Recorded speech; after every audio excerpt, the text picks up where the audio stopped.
வணக்கம். இப்போது discrete mathematics அதில் வந்து லாஜிக் அண்ட் ப்ரூஃப்ஸ். ஸோ அதில் சம் ப்ராப்ளம்ஸ் எல்லாம் லாஸ்ட்டாக டிஸ்கஸ் பண்ணியிருக்கோம். ஒரு இம்பார்ட்டண்டான ஸ்டேட்மெண்ட் தான் டிஸ்கஸ் பண்ண போகிறோம். என்ன அது இம்பார்ட்டண்ட் அப்படின்னா,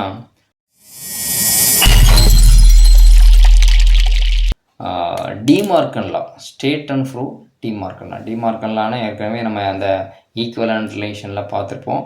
அந்த அண்டுக்கும் ஆருக்கும் நம்ம என்ன செஞ்சுருப்போம்னா நெக்கேஷன் எடுத்துருப்போம். நெக்கேஷனாக பிஆர்கியூங்கிற ஸ்டேட்மெண்ட்டுக்கு நெக்கேஷன் எடுக்கும்போது அது எதுக்கு ஈக்குவலண்டாக இருக்கும்? உள்ள நெக்கேஷனை ஃபாலோ பண்ணும்போது ட்ராவல் பண்ணும்போது நெக்கேஷன் பி ஆர் அண்டாக மாறும், அடுத்து நெக்கேஷன் கியூ.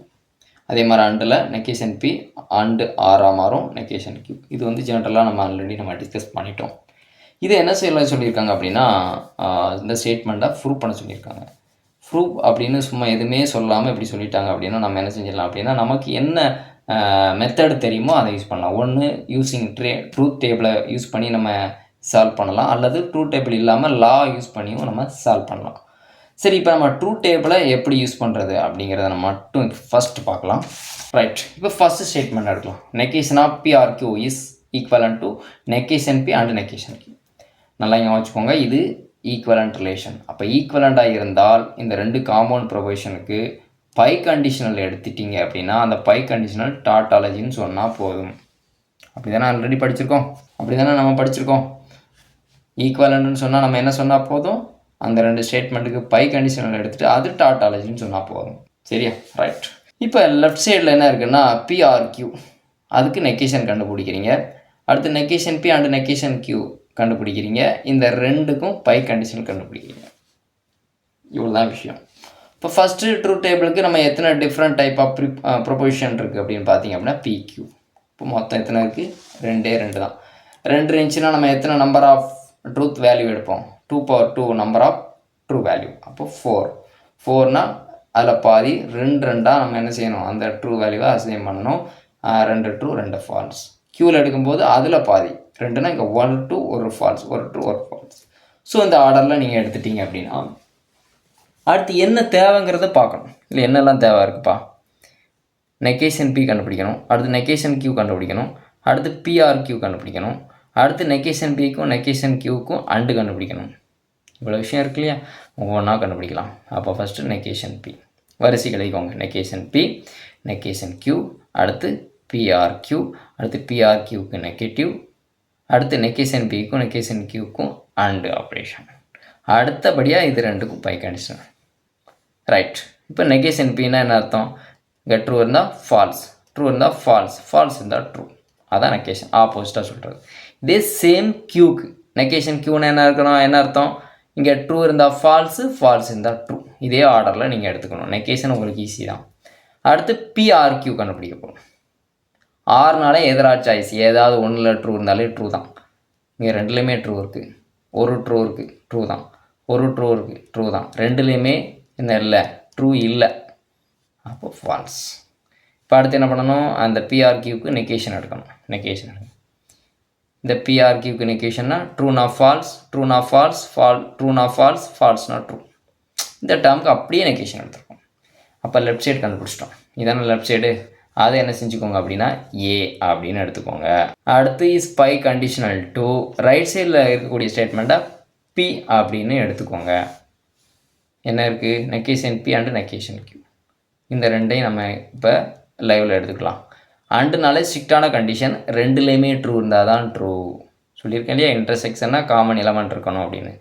அப்போ காமன் எலமெண்ட்டுங்கிறது இங்கே ட்ரூவாக நினச்சிக்கோங்க. ரெண்டுலேயுமே ட்ரூ இருந்தால் மட்டுமே அண்டு ட்ரூவாக வரும். ரெண்டுலேயுமே ஃபால்ஸ், அப்போ ஃபால்ஸ். ஒரு ட்ரூ தான் இருக்குது, ஃபால்ஸ். ஒரு ட்ரூ தான் இருக்குது, ஃபால்ஸ். ரெண்டுலேயுமே ட்ரூ இருக்குது, அப்போ அண்டுனா அது ட்ரூ வரும். இதை பின்னு எடுத்துட்டோமா? அப்போ லெஃப்ட் சைடில் இருக்கிறத ஏன்னு எடுத்திருக்கோம், ரைட் சைடில் இருக்கிறத பின்னு எடுத்திருக்கோம். இந்த ரெண்டுக்குமான பை கண்டிஷனல். அப்போ இந்த ரெண்டுக்குமான பை கண்டிஷனல் என்ன? பை கண்டிஷனல்லாம் ஆல்ரெடி நான் சொல்லியிருக்கேன், ரெண்டுமே சேமாக இருந்தால் மட்டும்தான் ட்ரூ. புரியுது இல்லையா? ரெண்டுமே சேமாக இருந்தால் மட்டும்தான் ட்ரூ. அந்த வார்த்தையை நல்லா கவனிக்கணும். ரெண்டுமே சேமாக இருக்குது, ட்ரூ.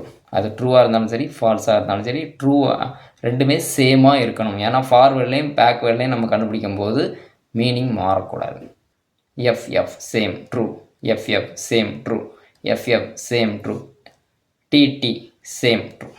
பை கண்டிஷனில் பொறுத்தளவில் சேமாக இருந்தால் ட்ரூ, டிஃப்ரெண்ட்டாக இருந்தால் ஃபால்ஸ். இப்போ இந்த ஃபைனல் காமன் ப்ரொவிஷனுக்கான ட்ரூத் வேல்யூவை பார்த்தீங்க அப்படின்னா எல்லாமே எப்படி இருக்குது, நமக்கு ட்ரூவாக இருக்குது. அப்போ இந்த 2 ஸ்டேட்மெண்ட்டுக்கான பை கண்டிஷனல் நமக்கு ட்ரூவாக கிடச்சிருச்சு. ஆட்டோமேட்டிக்காக என்ன சொல்லிடலாம், இந்த ஸ்டேட்மெண்ட்டை தான் நம்ம இப்போ ப்ரூவ் பண்ணோம் ஈக்குவலண்ட்னு சொல்லியிருக்கோம். அப்போ இந்த ஸ்டேட்மெண்ட் என்னவாக இருக்கும் அப்படின்னா ஈக்குவலண்டாக இருக்கும். சொல்லியாச்சா? Negation PRQ is biconditional, negation P and negation Q is a tautology. அப்போ டாட்டாலஜின்னு சொல்லி எந்த ஸ்டேட்மெண்ட்டை சொல்கிறோமோ அந்த ஸ்டேட்மெண்ட் இஸ் ஈக்குவலண்ட். சரி, ஒரு ஸ்டேட்மெண்ட்டை ப்ரூவ் பண்ணியாச்சு. இப்போ நம்ம 2வது ஸ்டேட்மெண்ட்டை ப்ரூவ் பண்ணல. இப்போ 2வது ஸ்டேட்மெண்ட்டை ப்ரூவ் பண்ணுறதுக்கு நம்ம உட்காந்து இதே ட்ரூத் டேபிளை போட்டு உட்காந்து அசைன் பண்ணணும் அப்படிங்கிறது அவசியம் இல்லை. இந்த ஃபஸ்ட்டு கண்டுபிடிச்சோம் இல்லையா, அந்த ஃபஸ்ட்டு கண்டுபிடிச்சிற டேர்முக்கு டுயாலிட்டி கண்டுபிடிச்சிட்டோம் அப்படின்னா ஆட்டோமேட்டிக்காக என்ன கிடச்சிரும், 2வது ஸ்டேட்மெண்ட் கிடச்சிரும். அப்போ அந்த டுயாலிட்டிக்கு என்ன பவர் இருக்குன்னு இப்போ தெரியுது இல்லையா, ஒரே லைனில் இப்போ ஆன்சர் கொண்டு வந்துடும் பாருங்கள். இப்போ இது நம்ம கண்டுபிடிச்சிட்டோம். அப்போ இதுக்கு டுயாலிட்டி கண்டுபிடிச்சா நம்ம 2வது ஸ்டேட்மெண்ட்டை நம்ம என்ன செஞ்சலாம், கண்டுபிடிச்சிடலாம். 2வது ஸ்டேட்மெண்ட் என்னது, negation P and Q equivalent to negation P or negation Q. இதை நம்ம ப்ரூவ் பண்ண வேண்டியது. அதை நம்ம ஆல்ரெடி ப்ரூவ் பண்ணியிருக்கோம் இல்லையா, அந்த ஸ்டேட்மெண்ட்லேருந்து இதை கொண்டு வருவோம். அப்போ இந்த ஸ்டேட்மெண்ட்டுக்கு டுயாலிட்டி கண்டுபிடிங்க.